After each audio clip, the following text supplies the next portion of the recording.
Hey guys, welcome into the Shadow Box. I'm Carlise, your host. I am your grief and trauma coach along with your shadow work guide. Today with us we have Tivona Elliott. She is an author of 10 books. She also is a host of the Too Gone, Too Long Judgment Free Network. She is the woman who believes in shattering cycles, not breaking cycles. And I love that that is your go to analogy. Tavana, tell us a little bit more about yourself. Well, hello to everyone. I am Tivona Elliott, also known as Lady V. I am an author. I am a podcast host as well. I'm also a lupus advocate.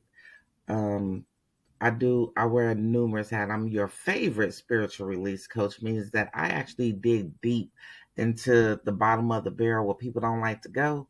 I like to go deep down there and pull it out because at the end of the day, we can't grow until we break. We can't grow until we actually filter out all the stuff that's really at the root of the problem because we have to pull that root up so that we can replant it the way that it's supposed to go. And so I teach people how to roar in their greatness, meaning that I show you how to release the old narratives and the old baggages, how to overcome the obstacles that's standing in your way, how to awaken the rebel that's within inside of you, and then how to just rise to your greatness because that's who God intended us to be. And so that's who I am in a little nutshell. I am the woman of many hats, but learning how to really love self and how to really dig deep into self. And so, some people we teach different things, but for me, I really focus on you because you are a priority and we seem to forget that from time to time that we are a priority because if we ain't well, we can't help nobody. And Right. so we have to focus on this. And so that's what I do is try to teach individuals that they are a priority and they can roar in their greatness. Yeah. And just for a side note for everybody who's listening to this podcast, so this particular episode is really surrounding trauma. It is surrounding a lot of the shadow self as well. And yes, there's a bit of some grief in there that did kind of catapult her into some processes here. But this is really a lot of shadow work and a lot of trauma. And let's go ahead and get into what kind of drew you into the world, or called you, pulled you, forced you into the world of trauma. Well, I was molested at the age of 8. And by the age of 10, I was trying to run away from I like to say, the monsters that was haunting me in my home. And I was trying to run and escape from them, and nobody was saving me. And so I ended up really turning to the streets, thinking that they were going to save me too. And it really didn't. It just added more trauma to what I was already going through in my home. And so by the age of 15, I was a madam. By the age of 21, I was just a high priced call girl. And, then I decided, okay, I don't want to do this anymore. I thought somebody, I started dating and getting into the scene and thinking that that was going to help me and they were going to save me. And they did. And they just added more trauma to what I was going through. Then I decided, oh, because somebody told me that I wasn't marriage material, that I wouldn't be a good wife.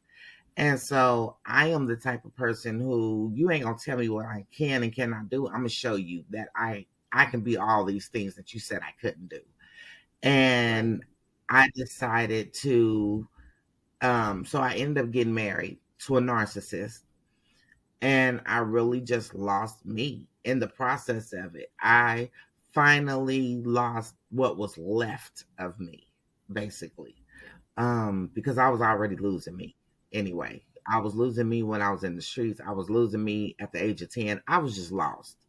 And by like I said, and once I got married, I just lost what was left of me. I woke up in the mirror one morning and I looked at myself in the mirror and I just did not recognize who I was. I just had no idea who that lady was that was staring back at me. I had no idea. And I knew then that Yeah. I was gone. I had literally lost me. And in the Yeah. process, I just was like, Lord, help me to find me. Like, who Yeah. who am I? Who do I belong to? Where am I? Where Yeah. am I supposed to be at? Like, I had so many questions and not enough answers. And I think that's what we go Yeah. through a lot is we have so many questions and not enough answers. And so I had Yeah. to really start going on this spiritual journey to find me. And it was not easy. It was hard, but I did it and I took it and I went through it and I'm still going through it, and I Yeah. learned how to release, rebrand, release, rebuild, and rebrand my voice. And so that's what I teach people now is how to release, rebuild, and rebrand who you are. Because if we don't release, we hold on to all these things that's weighing us down. We can never live in our freedom Yeah. by holding on to the things that hurt us. um, in our rebuilding stage. That means we're starting to really learn who we are. And that's when I started to learn that I did not love me. Because I didn't know who I was to love me. I was, Exactly. That's what I was going to say when you were looking in that mirror to and saying like, who am I, or this woman is foreign to me. I would challenge it and say it was the other way. You were looking in the mirror at a stranger, at who you thought mhm, you were. You never knew mhm, who you were. at all. And so when you said find me, that was your out right there. God, Hmm. show me who I am, because that's the ability to strip everything away that you thought that you were, who you thought you Exactly. were, what you were conditioned to think that you were, and really start afresh as to who you were in your authentic core, right? Exactly. So with that being said, and I want you to go through the rebranding part, but we're going to back up just a little bit, Hmm. because Hmm. we have an audience that may not know what a madam is, and I want you Hmm. to. We're going to talk about that and take me through that process of what a madam was and how you really navigated through it and what brought you out of it. So, for most, a madam really is just a pimp. Mhm. It's just a woman pimp, basically, is what it is. But for me, I felt like it was more than just that, because as women, we tend to always be so abused and beat on. And so for me, it wasn't about the abuse. It was about actually saving the women. And when I say saving them, I mean literally being protective over them so that they wasn't being beat on, that they wasn't being hurt, that they wasn't being abused. And so I wanted to make sure that they wasn't getting that abuse from me. And so a lot of women took to me because of that. It really started out as just me and my friend. And because I was on the streets. And so she was like, hey, um, we're out here. We need some protection. And I was like, well, I ain't going to no pimp. I'm sorry. Like, I ain't with that at all. Like, that's not who I am. I ain't fit to do it because I'm too headstrong and my mouth too slick. And so I knew that that wasn't for me. And she was like, well, why don't you, be a madam? And I was just like, I don't know. And I thought about it and thought about it. And then it just started happening. And then one day I looked up and I had like 6 different women on my team. And like we were out here getting it, but we were safe. And, pimps didn't mess with us because they already knew that they crazy. Like you might not want to mess with that team over there. They not going for it. Yeah. And I have always been the one to empower women, no matter what situation we may have been in. I'm always the one to say that we can do this. We got this. We don't need a man to this, and we don't need this and this. So I'm always empowering women. I don't care where I'm at or what place I'm in my situation. I've always been her.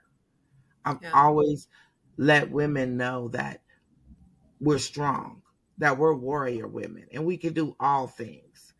And so they just came to me. They just, and some of the pimps were mad about it because they were like, who are you and what are you doing? And, we got women that's switching up and they choosing up and things like that. And I was like, well, hey, it ain't my fault that you lost. You know what I'm saying? Yeah, Like, it is what it is. I mean, that's just part of the game. yeah, Maybe you need to figure out what I'm doing and yeah, then do something else. But then yeah. what you're doing. And I And remember as we were talking about this too, and I was asking you, I said, "Well, what made you make them feel safe? What made them want to just say, okay, I'm gonna let this woman be over me? Because that's not normally what you see, right?"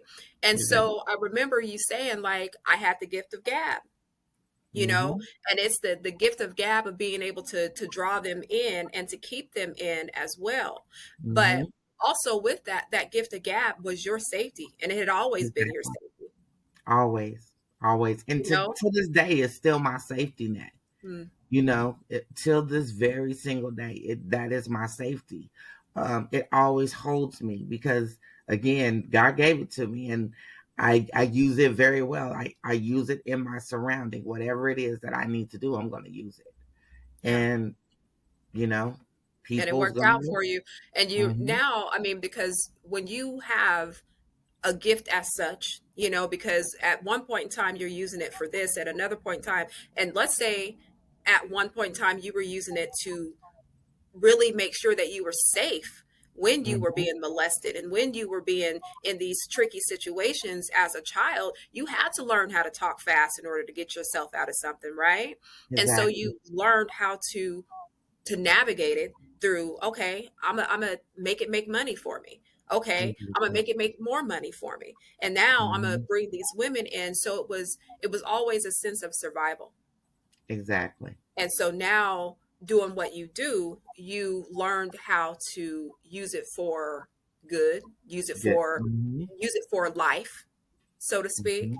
Hmm. So let's also, so you said from a madam, then you became a high price call girl. How Hmm. did that shift from madam to call girl? What did that look like?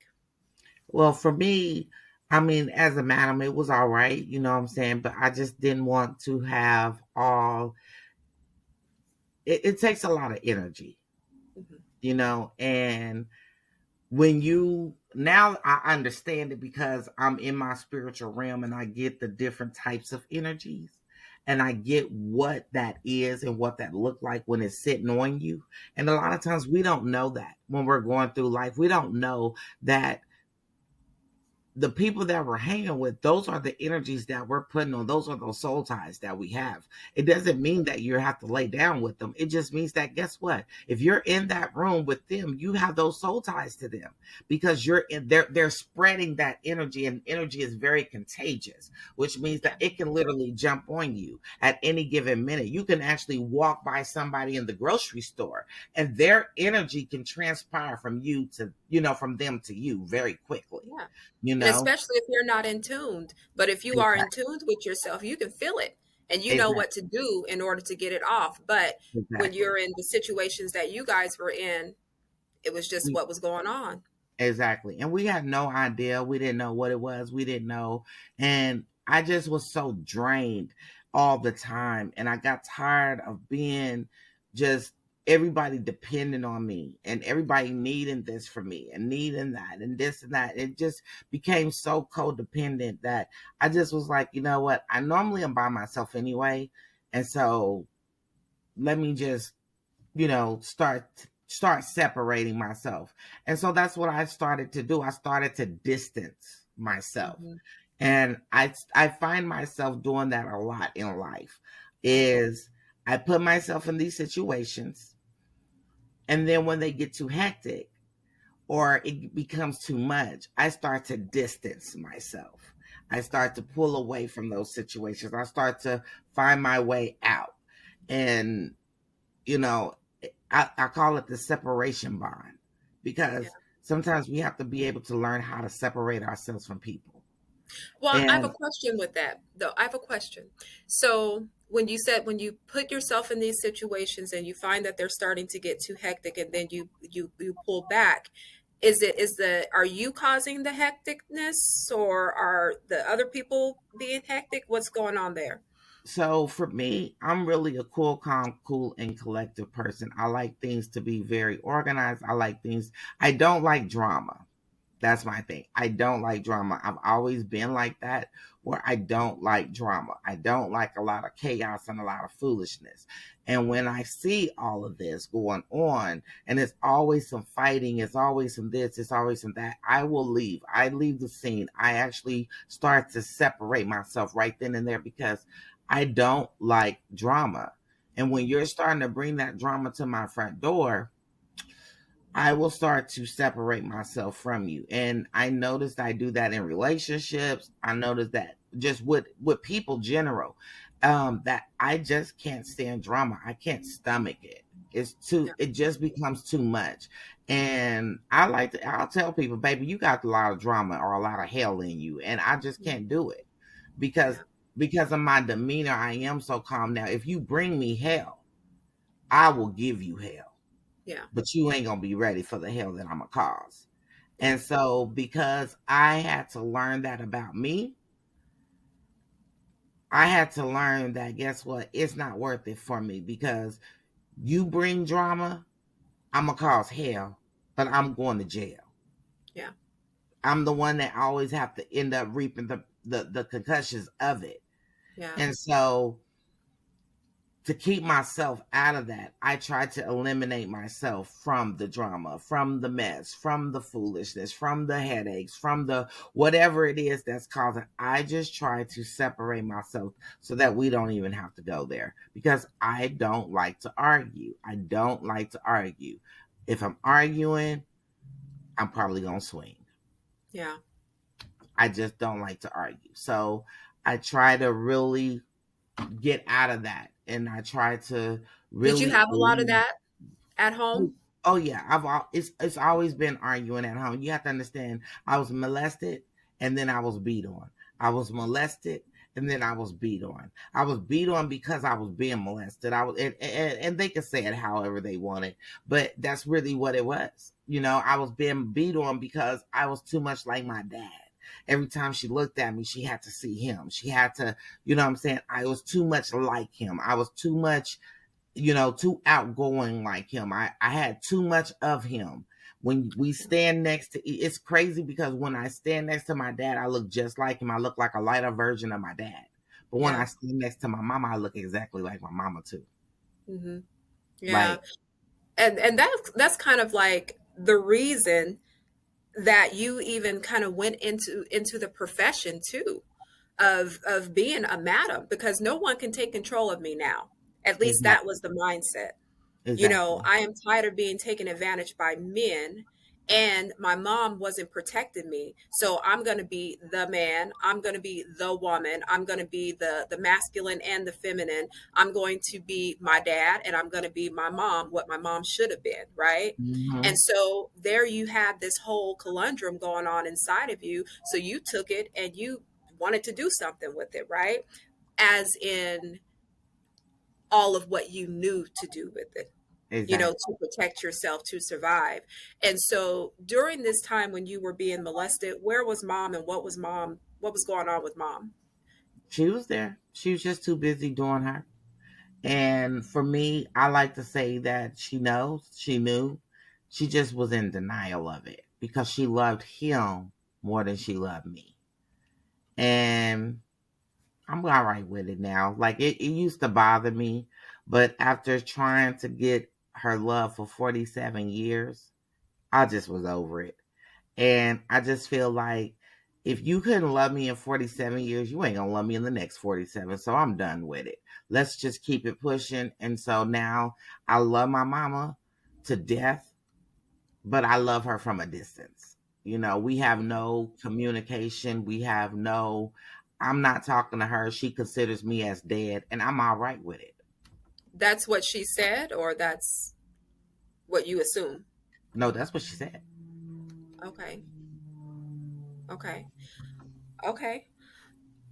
So you were molested for a long time, for a while, and by the same guy. And mom still with him throughout that whole time? Is she still with him now? No, she's not with him now. She did divorce him.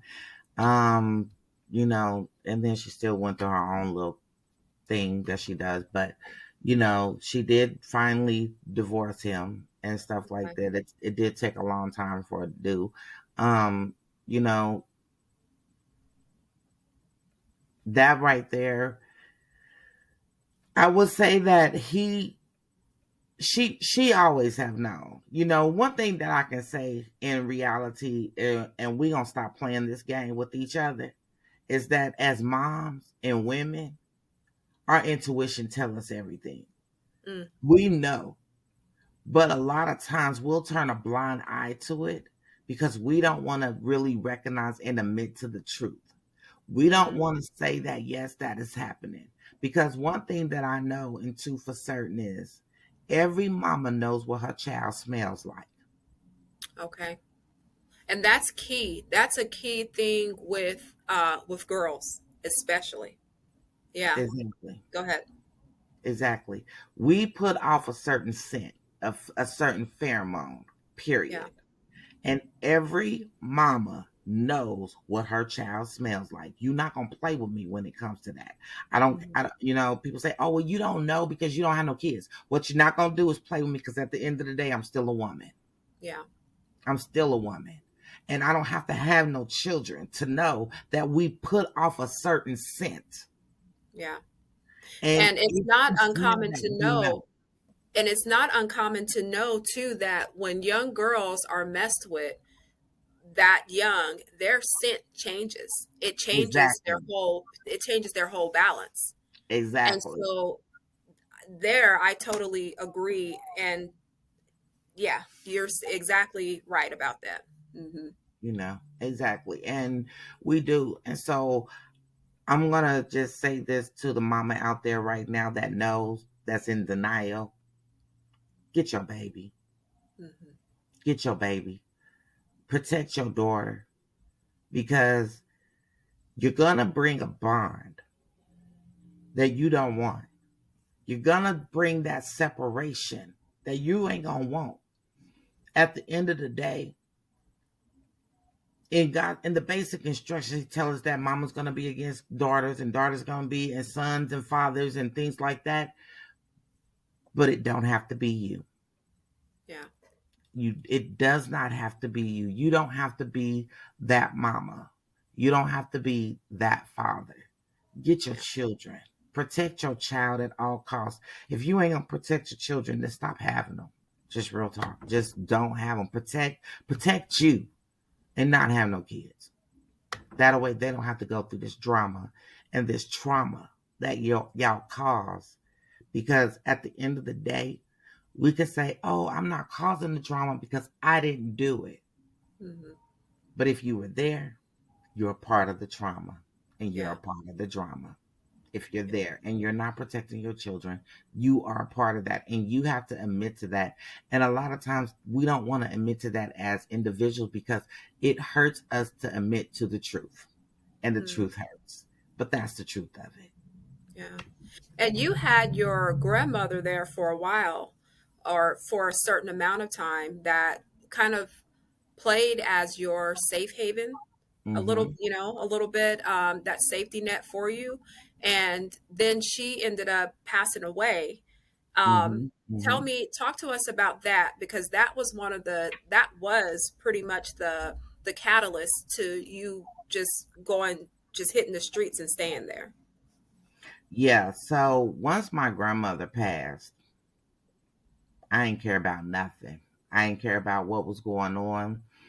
I didn't care about the world. I didn't care about anything. I really went on a suicide mission because for me, she was the only person that loved me genuinely, that I knew really loved me. And when she died, I just was like, who's going to love me now? Nobody. And I went on a suicide mission, which means that I was in the streets real heavy. I didn't care. I've done some things that I don't, that I don't, um, that I'm not proud of, but I did Yeah. them. Yeah. Um, I've been through some things. I've seen some things. I've witnessed some things. I witnessed one of my boyfriends being killed in front of me in my face, shot dead in the head. I've witnessed some things. I've been shot at so many times. I have God saved me from two uh attempted murder charges. Like, Mhm. I've been in the streets and I've been there, and God saved me the whole time. And so I'm grateful, because I should have been dead and gone a long time ago. I should have been dead and gone. But God saved me because he knew that he was saving me for this moment right here to save somebody else.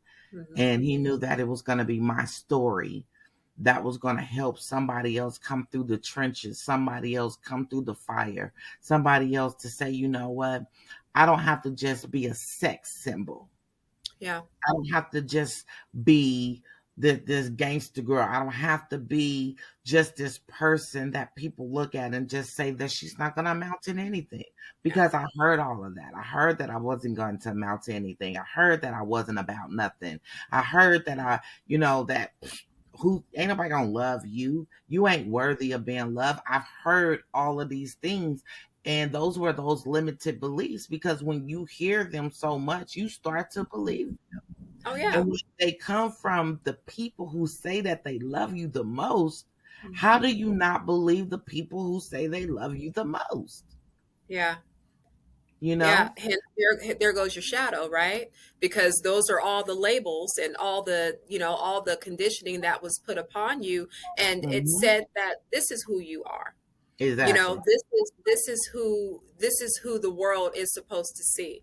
And they are only seeing you through their eyes of their trauma. And Exactly. so here we go, we're building people and putting all the shadows that do not belong, didn't belong to you, had nothing to do with you. But here we go, generational things going on from the man that was molesting you, from your mom, because she didn't know no better, she didn't, all of these things. And it's like you said, if you're not going to be there for your children, if you're not going to pay attention, then don't have them. Because Exactly. then you have them, and now the world is suffering the repercussions of your children, Hmm. because they don't know no better, or they don't know Exactly. themselves, and they're Exactly. fighting they're fighting trying to get to know themselves, right? Exactly. That's why so And many so people in the world right now today is lost. That's why so many is having mental breakdowns and mental, things going on. This is the reason why so many of us is literally out here just struggling, just fighting. They're doing drugs, they're doing all kinds of things because they have no hope. yeah, they have You no know, identity. exactly. We Yeah. fail to realize that what we suffer with as children, we Mhm. become adults with them Yeah. same traumas. They Yeah. just get worse. Yeah. They don't get better. And if we don't have the proper tools to know how to fix it Hmm. and how to come out of it, we stay in it. Yeah. And people look at us like, oh, they ain't nothing. Oh, they gonna be there. Oh, you write us off before you even get to know who we are. Yeah. And Yeah. that's the reason why I created Too Gone Too Long Judgment Free Network, is where people can come and share their stories with no judgment, with Right. nobody looking at them, or their nasty little size or whatever it may be. I make sure that they don't have that. I will block you, because Yeah. at the end of the day, everybody has a story. Everybody needs to get their story out, and everybody should be free to really just be authentically them. And if you can't That's accept the them for word. who Yeah. they are, then you don't even deserve to be in their space. And Yeah. so I'll kick you out. Yeah. And that's what it comes down to. It's the authenticity.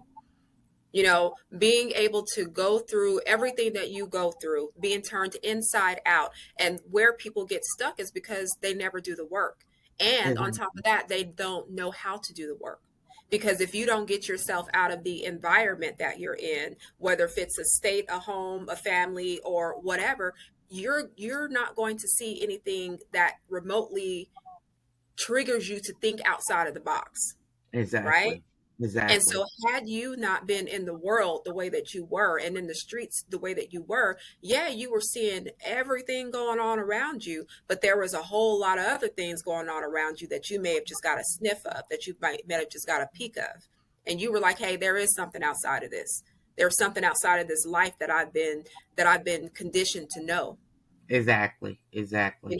When it starts with when it goes to the spirituality, and you tap it into understanding, like, okay, if I change my perspective, if I change my surroundings, if I pray, if I turn inward and get to know myself and undo what my mom did, or undo what this man did to me, or what they said to me, when your language changes for yourself, that's when you can get out of the box, right? Exactly. Now, when you were, I mean, because it's all transition, it all makes sense why your life went the way that it went. And so here you go and you get with a narcissist. Why wouldn't you find yourself with a narcissist, right? Exactly. And then having him tell, because narcissists, they tell you they use it all. I mean, they break you down to the last compound, to where it's lucky that people make it out of those sorts of relationships. Exactly. And some people never do because Hmm. they've already become so codependent on their narcissist that Yeah, their narcissists have broke them down so much that they literally feel like they can't live without that narcissist. yeah. And for me, I was just like, "Psh, sir, you broke me down, but I can live without you. I don't need you in my life." And, you know, it was just a lot of the things. And then I just was like, you know what? I'm jumping off this train right now because he thought I was playing. He's like, oh, you ain't going nowhere. He would play like mind games like that. Oh, you ain't Mhm. going nowhere. You ain't this, that, and the third. And because I was so sick, because not understanding that stress break man, okay, so let me break down lupus real fast. Okay. Lupus is an autoimmune disease that's just like cancer. Mm. And it's effective exactly like cancer. Exactly like cancer. You just live with it.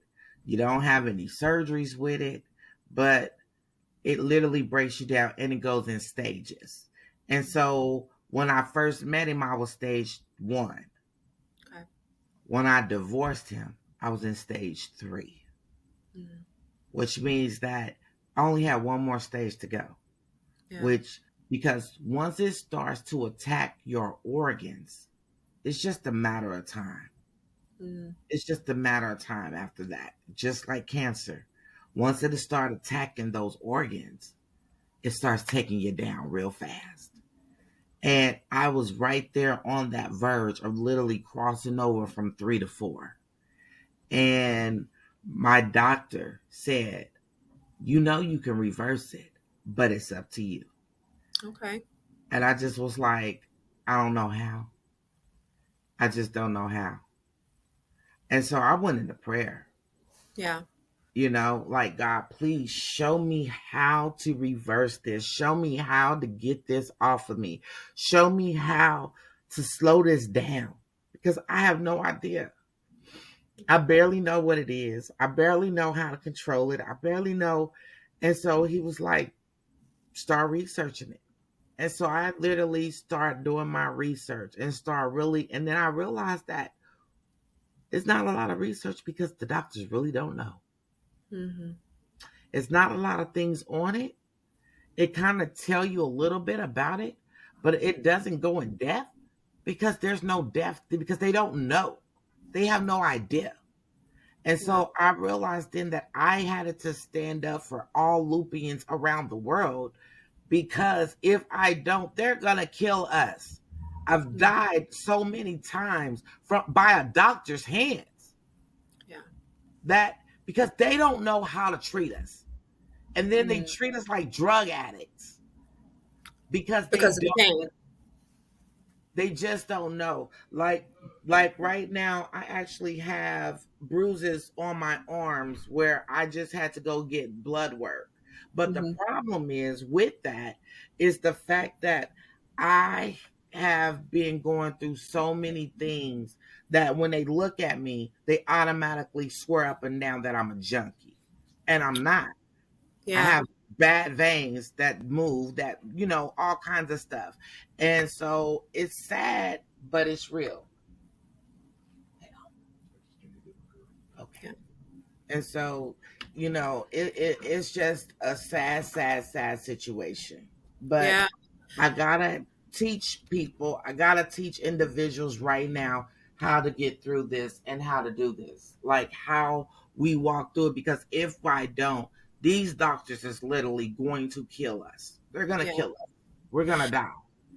As I'm sitting here listening to you and I'm listening to you talk about the lupus portion of it and being sick, I seen that part and I heard that crack in you where I think that that's where you really started to care about your life and to see where your life was like how how fragile your life was, because Mm-hmm.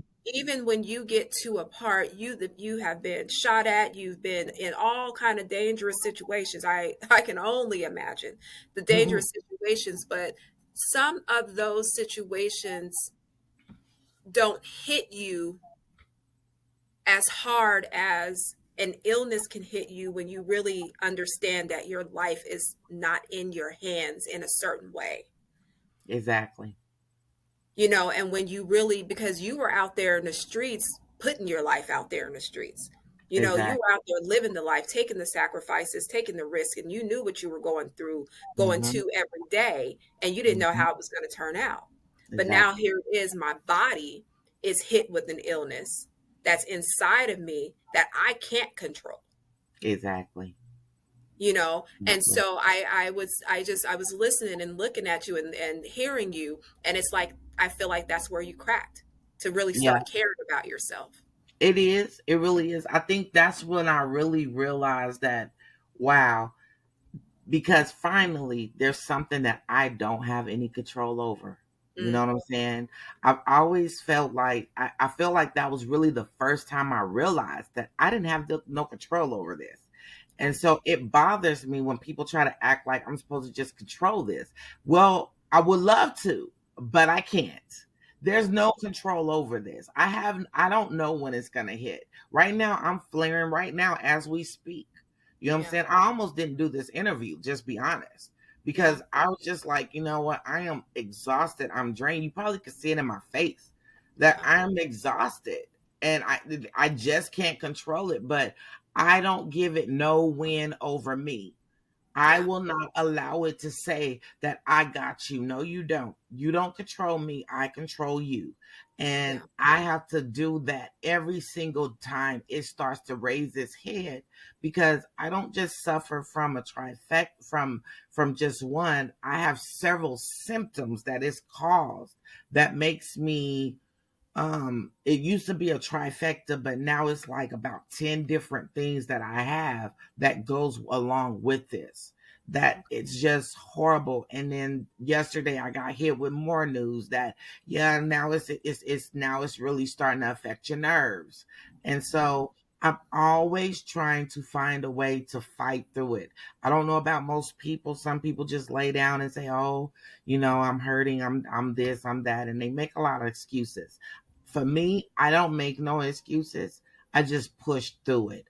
But what I do is, because I do teach people this too, is when you get to that point that your body, your body is starting to shut down, listen. Listen yeah, to it. Don't worry about what other people saying. I don't care about no job. I don't care about no business. I don't care about any of this. I don't care about yeah, no ministry. Like, I just have to be honest when it comes to my health. And today I made that decision that, you know what, I'm gonna do this interview. I'm gonna go preach this word, because that's what I have to do, because I was obligated. I already say that I was gonna do these things. I'm gonna mhm, do these things, but for the next 30 days, baby, you may not see me, because yeah, I have to rest. I have yeah, to really take my own body into consideration and say, you know what? I've pushed it so far that now that if I don't stop pushing, I liable to kill me. Yeah. And I'm sorry, but I'm not gonna take me out like that, because if I was to die today, I can't blame nobody but myself. I Yeah. can't blame the lupus. I can't blame anybody but me. And the reason why I blame me is because I know better. And Yeah. when you know better, you do better. I Yeah. know that I can't over push myself. It's one thing to push, it's another thing to over push. And sometimes that was what we do. We over push. And the reason why I know that I'm doing that is because I've been in that world, in that realm so long, Yeah. that if I don't work, if I don't push, I've always had people say, "Oh, you lazy. Oh, you don't want nothing out of life. Oh, you Mhm. just making excuses. Oh, you just tired of this, and you just this and that and this and that and this and that." And so I've always found myself overworking myself until I literally fall out. Yeah. That's that shadow. That's that Exactly. shadow. Yeah. Exactly. And I decided that, you know what? No more. So I don't care what people say. I don't care what people feel. I don't care if people say, "Oh, well, I'm not going to schedule her no more." I don't care. At the Yeah. end of the day, it's Yeah. all about me and my health, because at the end of the day, I can't do anything if I ain't here anyway. So, Yeah. you Yeah. know, What type of relaxation techniques do you do for yourself that takes you down and gets you off edge? What do you do? so for me, what I like to do is I actually meditate a lot. I actually meditate and I pray. I'm like, right now, I'm doing a 21-week fast. This is the longest fast that I've ever done. But I'm doing it because I have to cover the people that's taking my course, because it is so intense that it's almost killed somebody twice. It's almost taken, yeah, like, baby, they getting sick, things be happening like this, because when you start living for God, the enemy go always try to take you out. He always Yeah. gonna try to deter you from actually being in your greatness, because I know Mhm. it. He did me like that so many times. And Yeah. because I took this course, and I'm retaking it with the people that I'm doing it with right now, Yeah. because the workbook has expanded. And when you have expanded something, guess what? God gave me that, so guess what? I'm going to take it too. Yeah. I'm going to take it too. So I'm doing it too. And so, baby, let me tell you something. It's working. It's working with me too, because I am literally the things that I didn't, or that I didn't know, or the things, whatever, I'm actually getting a chance to just go through it, and Yeah. put it out there. And so that's what I'm doing. But meditation, prayer, rest, Mhm. kicking my feet up and just relaxing. Like, before I got on here, I actually took a nap. I was actually Good. just laying down resting. Yeah. Um, I could have sat here and just kept working and kept working and kept working, and then I would have just been super exhausted. But I was Mhm. like, you know what? I'm gonna go rest. And when she's ready, I'll be ready. But I Yeah. gotta rest. And so that's Mm. what I did. I just lay down. And I didn't feel bad about it, you know? And that's our problem. Sometimes we feel so bad about resting, because Yeah. people try to make us feel like we're lazy, especially men with women, or Yeah. especially if you're a housewife. They don't understand that even housewives get tired, Yeah. because it's a long job. Yeah. It's a tedious job. It's a Yeah. stressful job.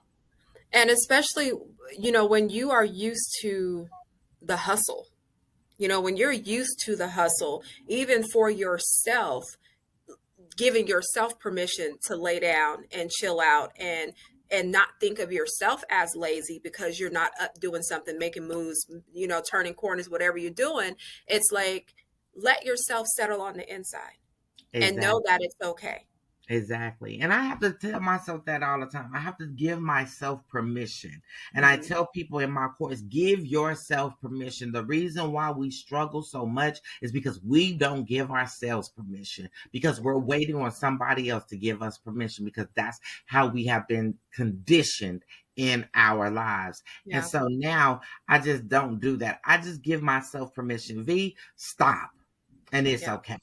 V, don't do this. and it's okay. V, it's okay to not be okay. Today you Yeah. don't feel like it, and that's okay. Today you don't want to, and that's okay. Yeah. I have to tell myself these things and be okay with it. And I normally do. I just be like, oh well, it is what it is, because I don't care what people say. I've come to a point in my life where I understood that he said, do not be conformed to this world. Hmm. Do not allow anyone to have control over you but me. Yeah.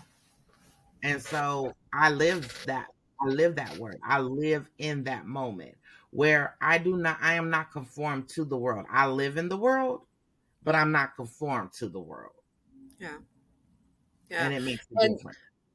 what would you say that everything that you've experienced, because I know that we could go a long time really in details with what you've been through, but we've touched some spots in there where it showed you it showed you to your core, as in turning yourself inside out and exposing you to you. So what did all of this trauma expose in you, and how did you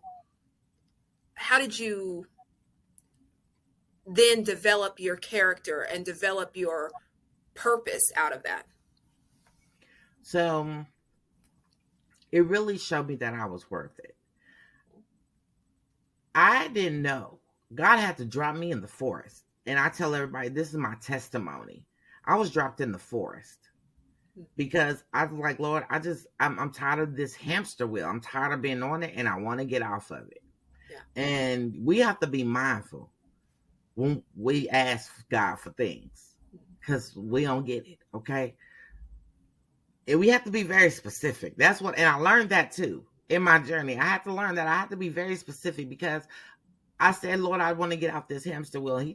He took me off the hamster wheel, but he dropped me in the forest. Yeah. And I wasn't ready for that. But that's where I got. And I stayed there for a long time. Let me tell you, it had to be months. And that's just because I'm stubborn. And I can admit to that. It's all about learning how to take accountability for your own actions and the things that you put yourself through. Because a lot of times we'll complain and this and that, and Lord, you this and that and this and that. And a lot of times it ain't God's fault. Yeah. It ain't God's fault. He just let us go through it because we were so adamant about doing it. So Yeah. he's like, And it's a part of your purpose. It's a part of the exactly, lesson. exactly, It's the lesson, and there's some hard lessons, some hard tests in there that has to happen in order to develop your character, to develop that. exactly. And that's how I developed my character, was going through Yeah. all of those hard lessons that I was choosing to go through. And Yeah. I can say that I was choosing to go through it because I thought that was the way of life. I But you thought didn't know any better. exactly, exactly. That's what I said because I thought that that was the way of life. Yeah. And so I chose to go through it and I did. And it made me a stronger individual. It made me a stronger person. It developed me into who I am because now I understand. Yeah. But God had to drop me in that forest because he needed me to only hear the voice of him. The problem is when we're in this world, we hear too many voices. Yeah. We got too many things going around us and on our through us and everything.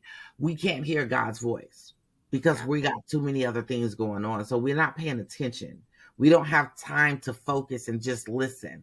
And so he was like, okay, I'm gonna drop you here because I need you to start listening to me. Yeah. You've listened to everybody else, and I ain't gonna let you go until you start listening to me. So he dropped me in that forest, and I could hear the traffic, but I couldn't see the traffic. All I could see was the trees. Yeah. And honey, I looked for my way out of there, thinking that, and I just kept getting deeper and deeper and deeper, just deeper and deeper and deeper. And he was like, "If you stop and listen to me, you will find your way out of there." Hmm. Mm-mm. I tried, but I didn't. Yeah. I just kept getting deeper and deeper and deeper. Till one day I was sitting in the middle of the forest and I was in tears. And that's when I decided to surrender. Yeah. When you surrender your all, that's when you start to become closer in your journey. That's when you'll start to try to really find your freedom and your peace.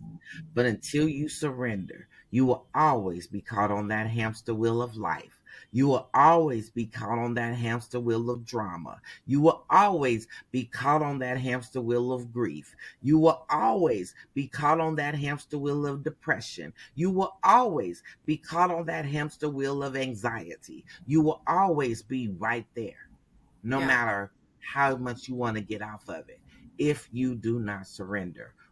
Once I decided to surrender is when I started to come up out of it. I Yeah. started to find my way through the forest. And then one day I finally heard the traffic so clear that I knew I was close. And I said, "Yes, Lord, you're about to save me." And he said, "Not yet, not yet," because I wasn't ready. Yeah. You But are guess still what? being reconditioned, recalibrated. Exactly. And that's the thing that people don't understand. And I had made a post about this a little while back, but when you're going through life, it's like being in the tunnel. You're in the tunnel and you are fighting your way out through the tunnel. You get there, and then you see that little the outing of the tunnel, and it's right up there. And now you're fighting your way to get up there, and then just to get it Mm-hmm. open. Exactly. Okay, so now we go ahead and get it open, but we don't understand that there's a whole nother world out there. And since there's a whole nother world out there, we've gotten out. We've survived that part, but we've gotten out. And now this whole other world is a world that we have to learn about. It's a world Exactly. that we have to be able to reconfigure our minds to even be able to work within and to function Exactly. within. And so you being in the forest, you were out of the trenches of it, but you still had to learn about what life was really about. And Exactly. that's where you were in there. And that not yet, not ready was no, I can't set you out, because when you leave out of here, you're going to be going out of here within your purpose. Exactly. Exactly. And I didn't know that. I didn't Yeah. know that because I didn't even know what my purpose was. You Mm. know, for me, when I started this business, I just wanted to be an author. I just wanted to write my story, and that was it. I didn't know that I was going to go into management and be managing other authors. I didn't know I was going into publishing. I didn't know I was going to be doing all of that. But here I am. I do all of this. But Yeah. he had a bigger purpose for me. Yeah. And I didn't know that it was going to be sharing my story. It was something that I had never done because I come from a background of what happens in this house stays in this house. I Hmm. come from a background where we're not supposed to be seen or heard. You Yeah. know, that was how we lived. That's how our generation was literally raised. We wasn't to be in adult conversations. We were Yeah. supposed to be outside. Don't let me see you until it's time for you to before the street lights come on. Yeah. I don't want to see you. I don't want to hear you. I don't want to nothing. Go on Yeah. about your business. And so a lot of us was raising ourselves because our parents was doing them. Yeah. We have to understand that when I was coming up, we come up in the crack era. And that's what I like to say. We were coming up in that crack era. No, neither one of my parents was on crack. But or none of my parents, because I got a lot of parents. Okay, that's another problem. But I got a Mhm. lot of parents, and in that mix, they were doing them. They were kicking it. They were celebrating. They was having fun. They was partying. They was doing them. And Yeah. baby, thinking about some kids wasn't one of them. And Yeah. so, and me and my brother, we make a joke because we both have separate moms. We have the same dad, but we have separate moms, Okay. and we make a joke all the time. And we always tell ourselves, "Boy, we raised ourselves pretty good, huh?" And he'd be like, "I know, right? We turned out all right." And for people, even though people look at us and still say, "Oh, they ain't shit. Yeah. Oh, they ain't nothing." Not knowing what you had to come through just to be who you are today Exactly, and to be exactly, great, exactly, and to be exactly. great, because that's that judgment call. You can't judge that book by its cover. You can't judge that book by its history. You don't know what was going on in there. And now for you to Exactly. come out, you don't speak these people's languages anymore. For them to even know if you are it or if you ain't it, right? You Exactly. know, they don't have the language that even goes with a way to describe you now. And they don't. They literally have no idea, so they don't fool with me because they don't know how to talk to me. Hmm. They don't they don't know how to accept who I am today. Yeah. So they don't fool with me. They just kind of look at me and keep it pushing. And I'm all right with it, baby. Keep it pushing, honey. Because Yeah. at the end of the day, I don't fool with you either. You Yeah. know, and I always tell God, I said, God, I don't know how you made me no spiritual coach for nothing. Cause I don't like people. Like, and you know this. But he's like, you've been so good with people. You might Yeah. not like them, but you're good with them. That's Yeah. your purpose. And I'm like, eh. Like, And because your I pain don't wasn't in like vain. drama, Yeah. Yeah. and people come with drama. People come with problems. People come with these things. And he made me a spiritual release coach. Yeah.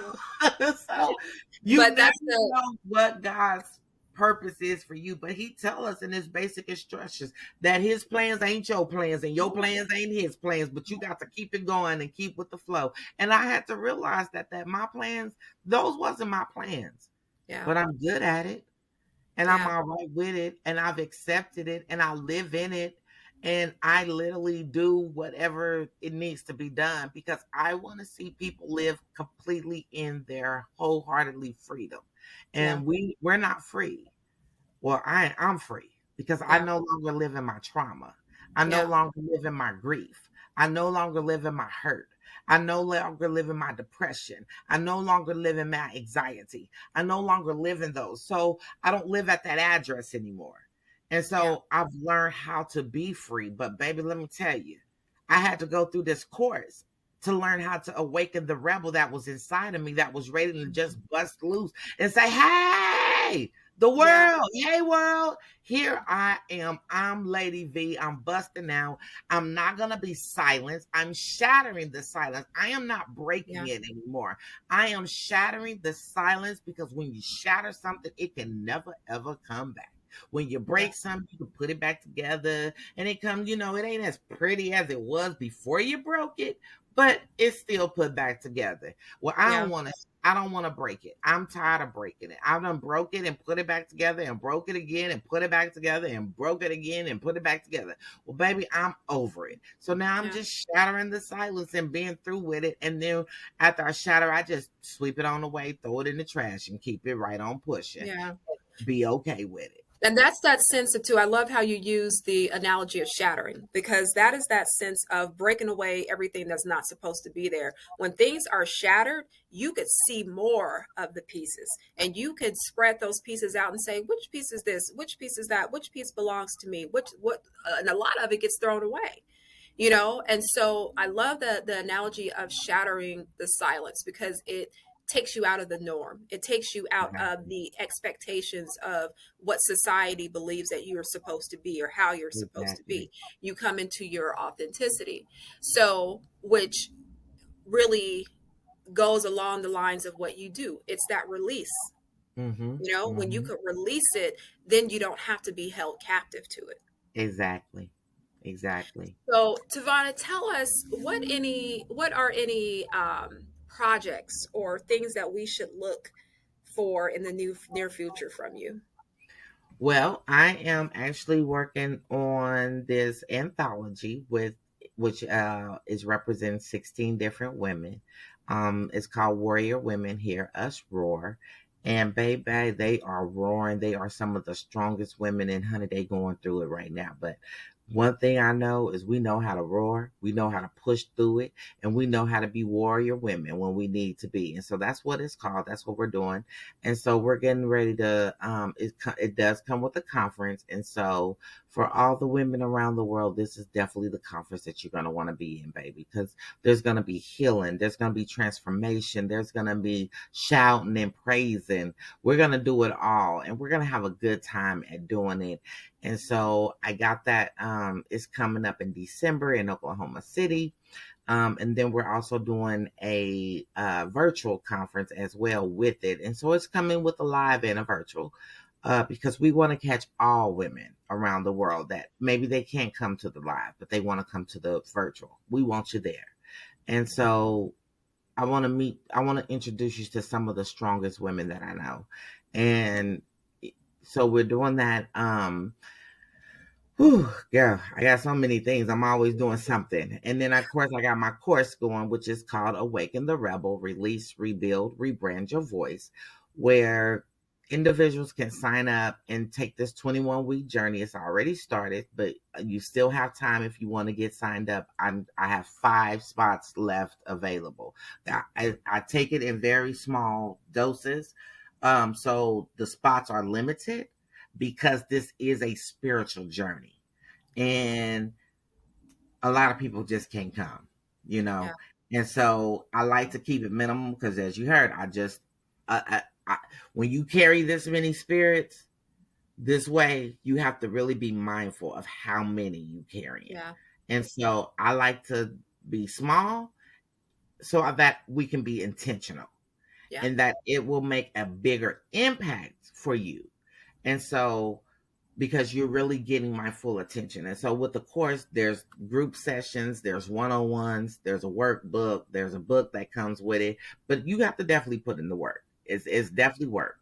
And you have to be ready to go on this journey. Yeah. If you're not ready, this definitely isn't the course for you. You know, you really have to be ready for this. And it's because it's about stepping out of your comfort zone. It's about knowing that you are a priority and really focus on you, not anybody else, not your children, not your husband, not your family, but you. Yeah. And so a lot of people say, "Oh, I'm ready to focus on me," but you're not. Yeah. And because when you start putting in the work and you see how hard it starts to become, or the things that you really have to tap into, Mm. people start to, I don't think I want to do that yet. Is this a And scary so, place? yeah, yeah. And we Yeah. start at the release point. We don't start at the rebuilding and the rebranding and all that and work backwards. No, we start at releasing because in order to really heal, you have to release. You Mm. can't rebuild who you are if you ain't released nothing. Yeah. What you rebuilding? You rebuilding something on top of junk? Mm. Like, I don't do that. We relay your foundation. That's what Right. this Yeah. is about, is being able to relay your foundation and make it strong and sturdy so that it does not crack. Because it's easy for us, our foundations to crack. It's easy for that to happen. And so I give you the tools to put in your toolkit, in your toolbox, so that you can have them to, it's, we call it the Rebels Toolkit. That's what we Mm. call it, the Rebels Toolkit. And it's for us to be able to say, you know what? Even after this course, I know that I can go back and when I'm going through X, Y, and Z, or when I'm going through the dating process, I can go and look and say, okay, because it's all type of assignments in this workbook. Like one of the work assignments is called dating you. What is it to date you? You know, Okay. it's some one of the assignments is about what your name means. Yeah. And when you learn what your name means, you learn how to live in your power, Yeah. you know. And so it's different things that this workbook is going to teach you that you're going to have to go through, you know.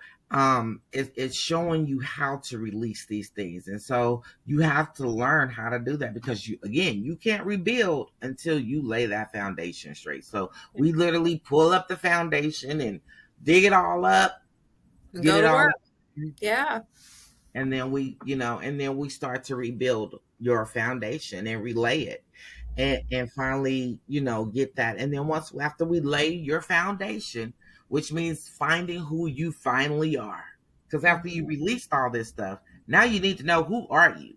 Right. Because once I released, I realized I didn't know who I was, because I Yeah. swore up and down that I love me so Yeah. much, like I would fight you if you told me that I didn't love me, Yeah. to that point. But once I started taking this course, when God started taking me through this course, I realized that I did not love me at all. Yeah. Because if you really, truly, deeply love you and value who you are and know that you are worthy and more than enough, I would have never, ever, ever put myself through half of the stuff that I went through. Yeah. I wouldn't have. I would have ran the other way because Yeah. I love me. Well, now that Yeah. I know that I love me, now I set those boundaries in place for me because I refuse to go backwards. I refuse to go back through what I went through. I refuse to settle and to have those things on my plate. No, I'm good on that. And so now I know that I truly love me genuinely because the things that Yeah. I will go through, I'm not taking now. So that's why I'm single. That's why I live alone. That's the reason why I choose not to really have a lot of friends. This is the reason why I'm in my own space, in my Yeah. own world, in my own box. You don't get to put me in the box that you want me in because I don't live Yeah. there. I'm not that type of chick. You don't get that opportunity Yeah. because I'm And not an that's in why person. when I say, when you're doing that shadow work, because of all the conditioning, and that's my main thing is conditioning. People have been telling you who you are all your life. But Exactly. once you do that work, you don't get to tell me who I am. I tell you who I am.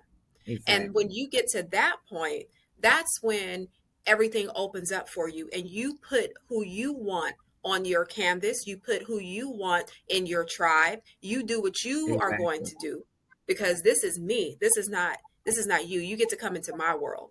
I don't have to live in Exactly. your world anymore. At Yeah. all. At Yeah. all.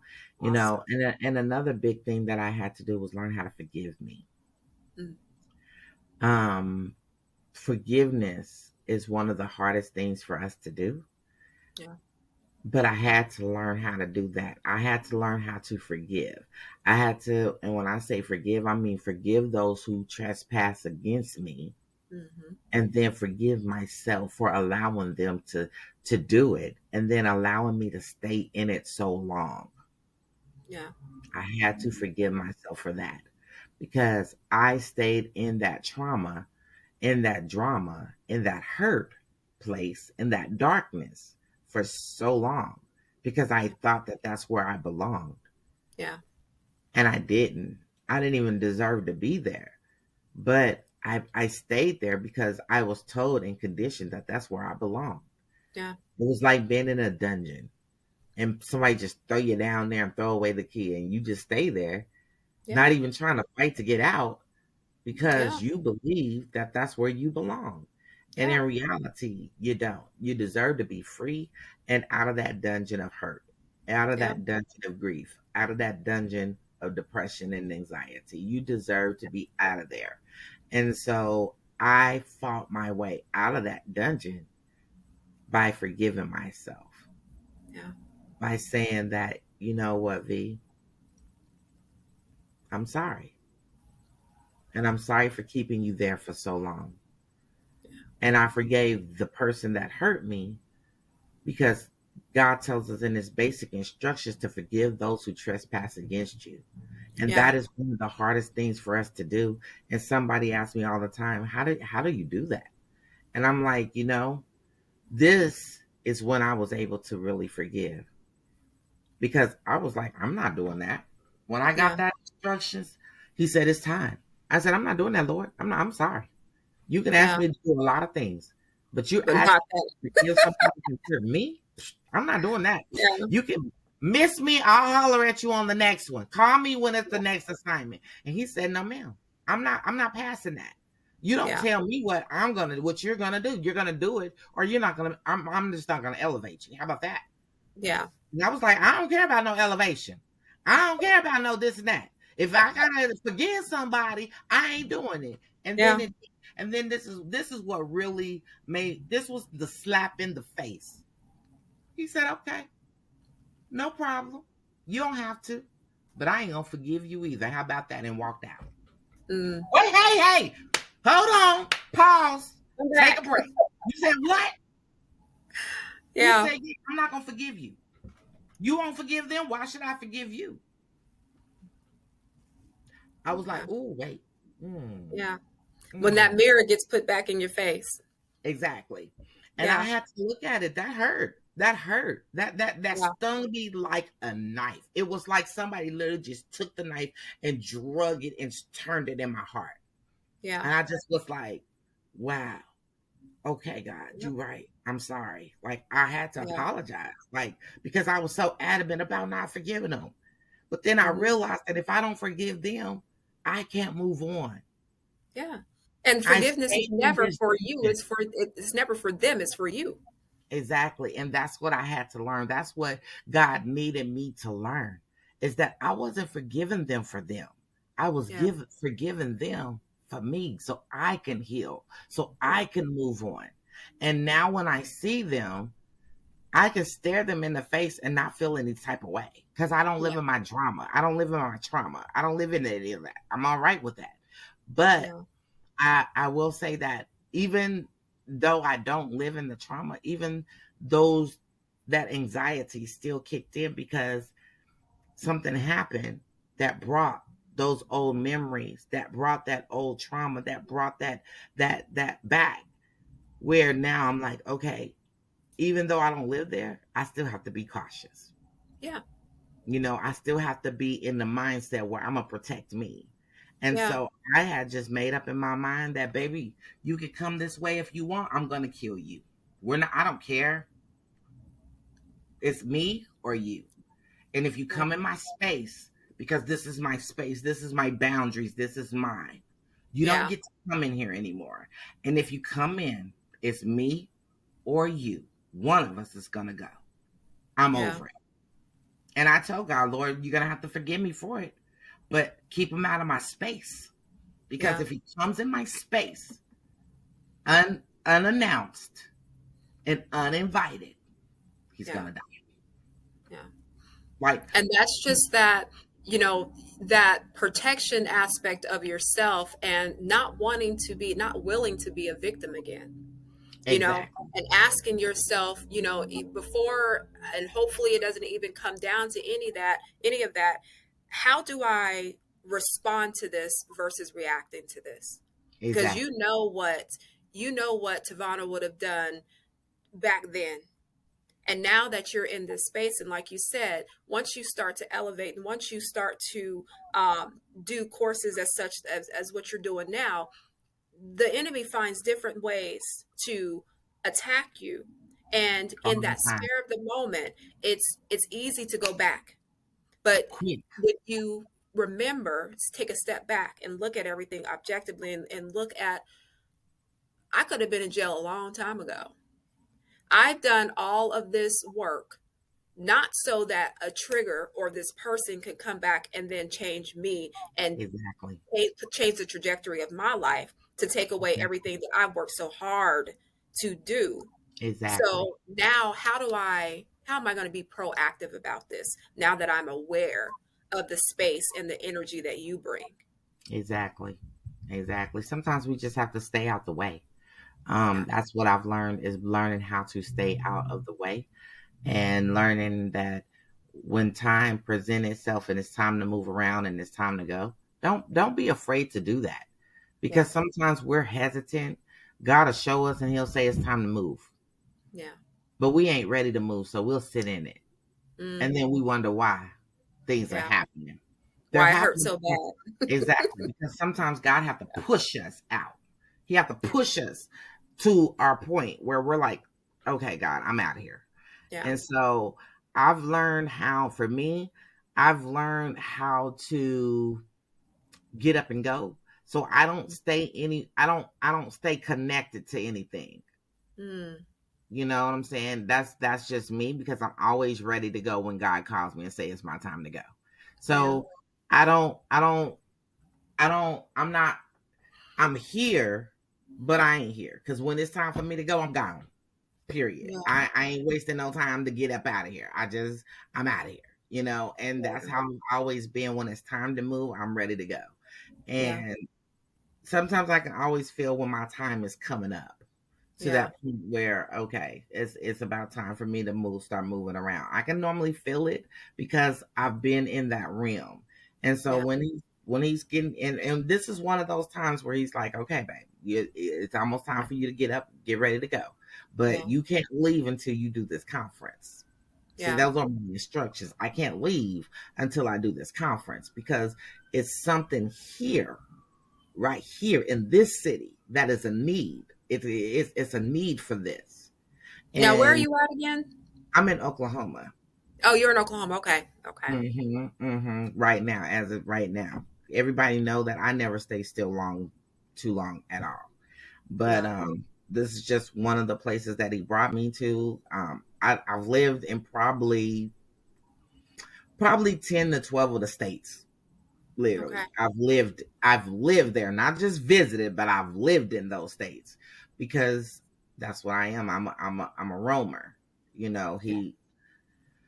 he doesn't keep me still. Wherever he needs me, I go because Yeah. it's somebody that I needed to touch. I need to talk to. I need to bring out of their situation.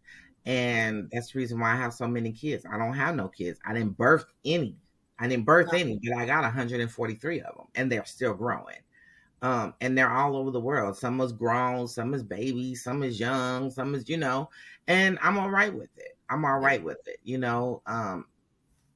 My papa's actually told me one day. He said, "Babe, did you ever really understand that?" Because for a long time, I was mad at God. I was mad at God. I was mad at God because He took my grandmother, the only person that loved me, and then I Yeah. was mad at God because you never allowed me to have any children. Yeah. To put some another something that will love me. Because Yeah. one thing that I can say is, and I want every parent out here to hear this when I say it. The problem that I have is that you can have kids, and just because you have kids, don't make it right. It just means that you're a parent. Hmm. And your kids will love you unconditionally, no matter what you do or how you do it to them. They will always love you Yeah. unconditionally because you are their parents. Even for the absent fathers, I want to talk to y'all for just a second. For the absent fathers out there, you sitting there and you're like, oh, I ain't in my children's lives, but you're talking about your kids, like, you know what I'm saying? Like you doing something and you ain't. But I want you to know that your children is still waiting on you to come and show up at any given day, any given minute. Why? Because they still have hope in you. Yeah. Your children still love you just that much, even when you're not in their life. Yeah. Even when they mama talking crazy about you and whatever, and whatever they doing and however, whatever y'all situation may be, your children still love you, Yeah. period. Because even at the end of the day, we'll always love our parents. Yeah. No matter what they do to us, no matter how they do it to us, we will always love our parents. And that was the one thing that I can say about children. And so for me, I always wanted to have kids, but I was robbed of that. Yeah. But God said, no, you wasn't. Because I made you a mother to all. Yeah. And some of these kids, that's all they need is just somebody to show them that they love them. And Yeah. that's the reason why everywhere I go, kids talk to me just out of the blue. They have whole conversations with me. We be sitting there talking about all kinds of stuff because I'm in tune with them. I'm like, hey, what you doing? What's this? What's that? I care about what they're doing. I care about the arts. I care about, their homework. I care about what's happening. And sometimes that's all our children need is just for somebody to act like they care. Yeah. Yeah. That's it. We so busy. Oh, I'm working. I'm this. I got to do this. I got to maintain. I got to do this. I got to do this. That we forget the little simple things, and that's just sitting down, holding a decent conversation with our children. Yeah. But we too quick right now to push tablets and phones and computers in their face so that we don't have to do the work. Yeah. That's a different story right there. That's Okay. totally a different story. And Okay. that is, and it's truth because in a sense, when you grow up in a certain era, like we grew up in a certain era, and it was the raising yourselves in a certain way. Now these Mm-hmm. kids have the electronics and the this and the that and the social media and what have you, and this is the same thing. Now society is raising them versus the true essence of parenting, the true essence Right. of let me teach you what's right and wrong versus society is teaching you what right and wrong was. And in our Mm-hmm. era, it was the streets are teaching you what's right and wrong. So it's like maybe the concept for a lot of people of parenting really just hasn't been caught, really hasn't been caught.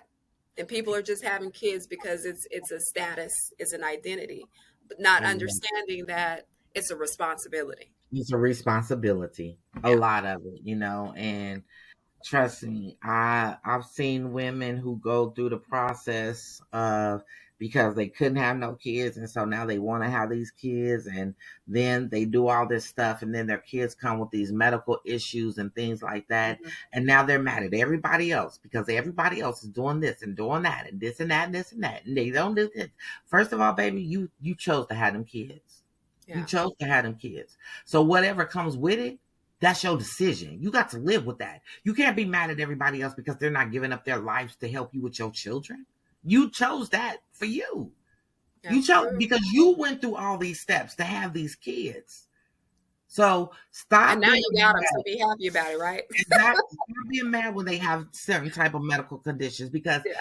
they tell you that you may have a deformed baby. Mm, You may have a child with some medical issues because you're trying to do something that ain't of God. It's of mm, man, and man ain't always right. We have to learn that. And so if your baby comes out deformed, accept it and love it yeah. just the way it is because that's your fault. Yeah. Because you should have did that, but you were so adamant about having this child because you needed that. I could have did the same thing, but I didn't want to take them risks because I don't feel like kids deserve that. So I Yeah. wasn't going to make my child suffer over a decision that I chose to make. No, Right. no. I wanted kids because I wanted somebody to love and I wanted somebody to love me. Yeah. I didn't, but if I had to take them and I have to go through these heartaches and suffering and pain and this and that, and knowing that my kid is going to be rushed in and out the hospital or suffering from mental things, mental capacities, I don't want that for my child. I Yeah. don't want that for my child. So I wasn't going to do that, but I'm not going to blame everybody else because they're not taking the time to help me with my children over something that I chose to do. So Yeah. everyone out there that is out here mad because you chose to have children because ain't nobody else helping you. Remember, that's a choice, baby. We have Yeah. to live with the decisions that we choose. Everything that we do in life has a reaction, whether good or bad. We have to live with whatever those decisions of our choices and our actions. We have to live with that. Nobody else. You don't have the right to be mad at somebody else. Some of you women is mad at your mamas right now because they decide that they don't want to take care of their grandkids. They ain't obligated to that. They not. They ain't obligated to. But you Yeah. mad because they want to do them. Well, you had them babies. Take Yeah. care of Take care Yeah. of them. It's a choice that we made. Stop Yeah. being mad at somebody else for a decision that you made. It's time for us to take accountability. And Yeah. that's what this workbook teaches as well. This book it has accountability, an accountability code where you have to take accountability over your choices and your actions. Be responsible. Yeah. I love it, Tavana. I love speaking with you and you bring in, a whole different perspective to everything, because there's so many people that are living out of these lunch boxes and out of these societal norms, and they don't know that there's so many different perspectives and so many different realms that people come from and come out of in order to be able to help other people, and Mhm. in order to be able to service other people. It's not just the people that's in your neighborhood or the people that's in your study group or the people who's in your book club. There's real life things going on in the world that Mhm. people have fought to get out of, to fight to be here, to fight to get themselves turned inside out to kind of be the martyr, so to speak, Exactly. of Exactly. And we purpose. still fighting. Yeah.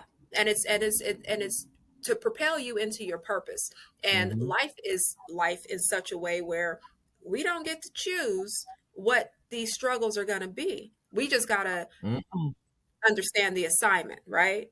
which is Exactly. where we which is where we come in doing the work that we do and working with the people that we work with Mm-hmm. and opening up the platforms for people to talk about this stuff, because everybody, Mm-hmm. the Mm-hmm. things that you have experienced in life, like you said, it's those. And we don't even have to get into race.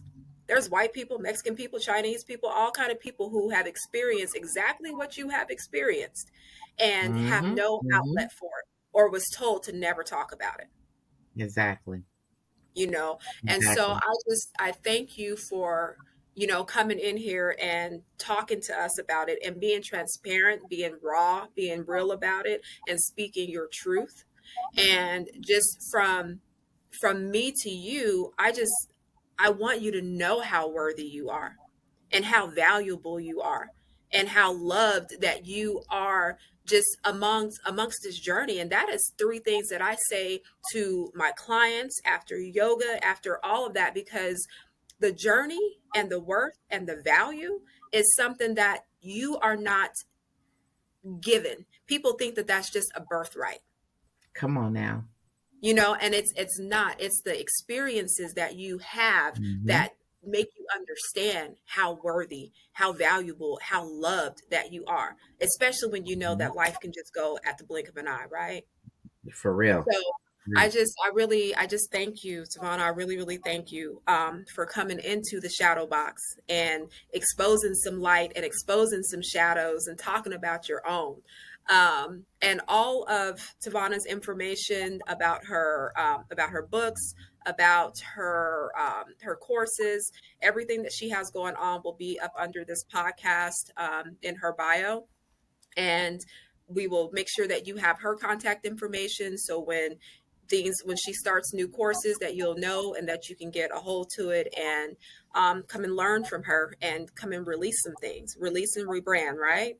Yes, it's time. It's time. It's time for you to release, rebuild, and rebrand your voice, man. There's no other way. If you, I mean, you could sit in the shadows if you choose to, but you don't want to. You don't want to sit in that hurt. You don't want to sit in that grief, and you don't want to sit in the darkness when there's so much beautiful light over here.